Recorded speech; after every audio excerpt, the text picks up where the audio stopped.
با مقصد ہمیں زندگی گزارنی چاہیے.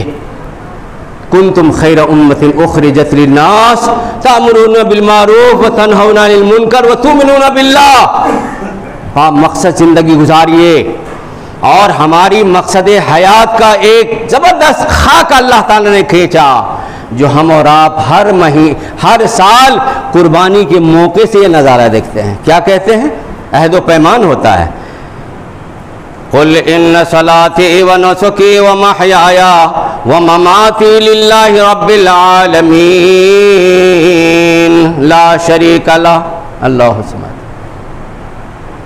ہم یہ عہد کرتے ہیں، قربانی کرتے ہیں، جانور پر چھری چلا کر کے یہ عہد کرتے ہیں اللہ تعالیٰ سے کہ اللہ، جبکہ یہ جھوٹا وعدہ ہے. جھوٹ بول کر کے جانور کو ذبح کرتے ہیں. جی سنے ہو کبھی؟ یہ نہیں سنے ہو؟ آج سن لو. جو شخص بے نمازی کی قربانی جائز نہیں ہے، سمجھ لینا.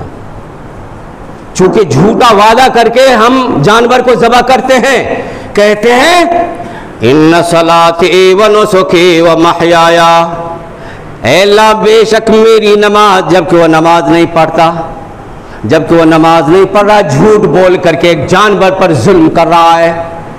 جانور پر ظلم کر رہا ہے، یہ ظلم ہے، یہ اجر و ثواب کا کام نہیں ہے، یہ گناہ کا کام ہے. سن لو.